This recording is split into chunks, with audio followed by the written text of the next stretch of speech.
Val me comenta que a ella considera que algunas de las cosas que yo digo acerca de la dislexia son erróneas y que la dislexia tiene que ver con la neurodiversidad y con formas de ser de los sujetos y que hay que respetarlas más allá de que logre la comprensión o no de textos. Me parece un comentario súper interesante, así que quiero apuntar a responderle también como mamá, desde el lugar de mamá, como ella lo especifica en sus comentarios. Cuando Val cree que yo estoy cometiendo un error en las cosas que yo digo es porque ella está mirando lo que le sucede a su hijo desde las neurociencias. Yo tengo una mirada que no solo implica las neurociencias, implica la psicogénesis, el psicoanálisis, la didáctica, y ustedes lo van a poder ver reflejado en todas mis publicaciones, que yo hago hincapié en esos aspectos cuando hablo de aprendizaje y cómo trabajar. ¿Cómo yo digo yo a este enfoque que tengo como psicopedagoga por mi camino como mamá?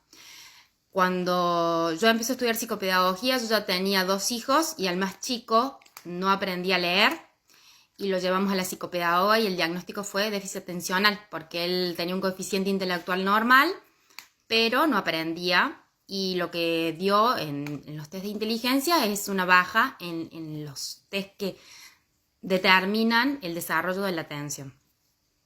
Esto condujo a que la psicopedagoga me dijera que mi hijo iba a estar medicado toda la primaria y buena parte de la secundaria, así que me derivó a una neuróloga que me dio la medicación, confirmando este diagnóstico y diciéndome que había seres humanos que tenían el área menos desarrollada, el área prefrontal menos desarrollada, y que por eso no podían inhibir sus conductas y por ende presentaban déficit atencional.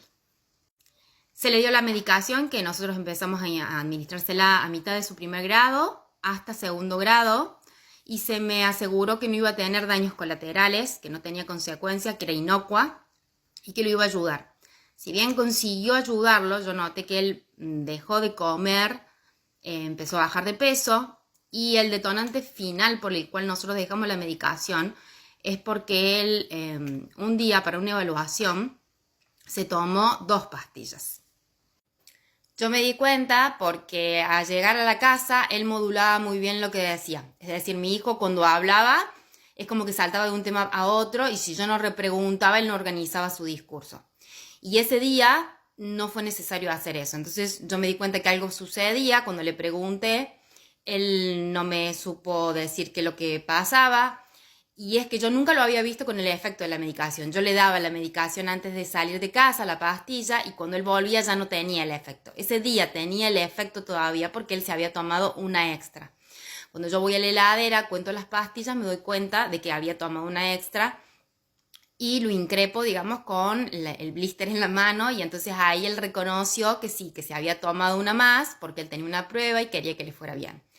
Entonces yo me di cuenta que si bien a lo mejor a nivel neurobiológico no tenía efectos colaterales, sí lo estaba teniendo a nivel psicológico. Él estaba creyendo que si él no estaba medicado, no podía rendir o no lograr sus objetivos. Y yo ahí vi el peligro de que él cayera, cuando fuera más grande, en adicciones, que sintiera que sin algo externo él no iba a poder ser aceptado por el entorno. Entonces yo dije, bueno, listo, hay que buscar una psicopedagoga que trabaje sin medicación. Y entonces hicimos eso. A partir de este cambio yo me di cuenta de que había otra mirada, de que él podía aprender con juegos. Yo le enseñé a leer jugando y todo lo demás que él fue aprendiendo, aprendía con videos, con juegos, tratando de siempre haciéndolo muy lúdico. Y eso ustedes lo van a notar en mi enfoque. ¿Y qué me di cuenta yo? Que cada ciencia tiene una forma de entender las conductas y de hacer los diagnósticos.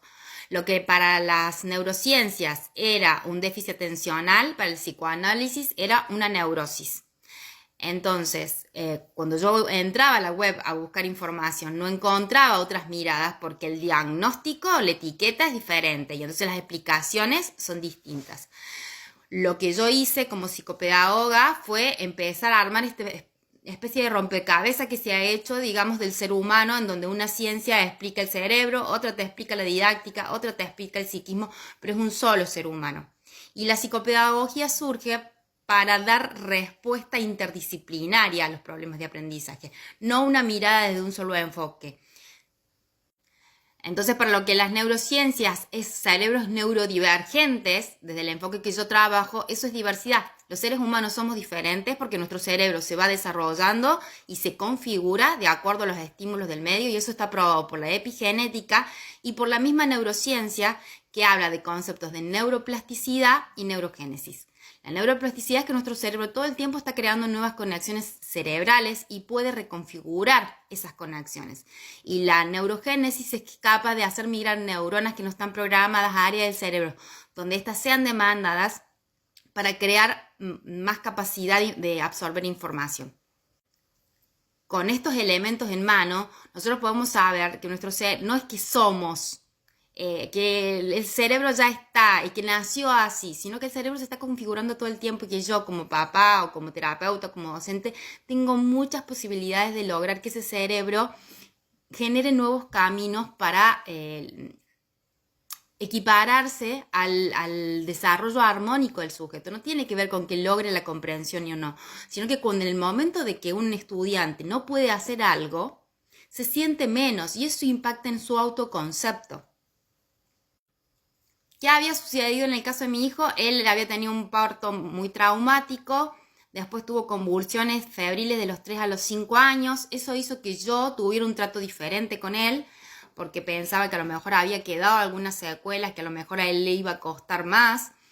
Y eso, sumado a las emociones que quedaron sin tramitar en estas experiencias traumáticas, siendo él tan pequeño, es lo que había configurado una personalidad muy ansiosa. Él le costaba estar en el presente y siempre estaba pensando en lo que iba a suceder y esperaba que lo que iba a suceder era malo, entonces siempre estaba en una ansiedad permanente. Por eso la medicación funcionaba, porque lo sedaba y bajaba la cantidad de comida que él comía, porque mucho de esta descarga emocional él la regulaba comiendo.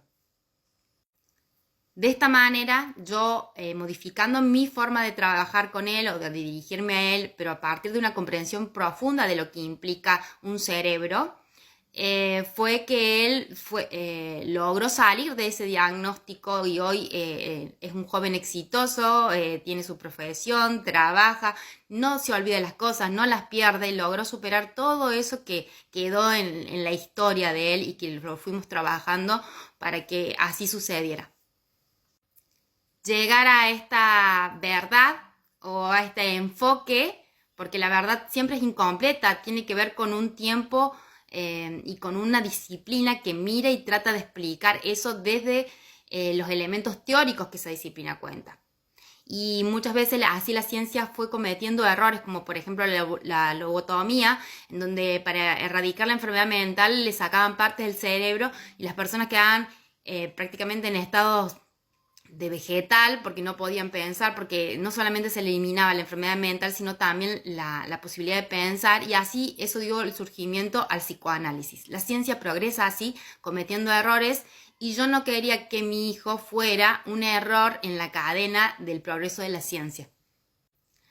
Por eso comparto mi visión, no para convencer a nadie, sino para mostrar que existen otras formas de entender lo que les pasa a los chicos, que tiene que ver no solamente con el niño, por eso yo les digo, es el sujeto que aprende, el sujeto que enseña, que es el papá, la mamá, el terapeuta o el docente, y un objeto de conocimiento.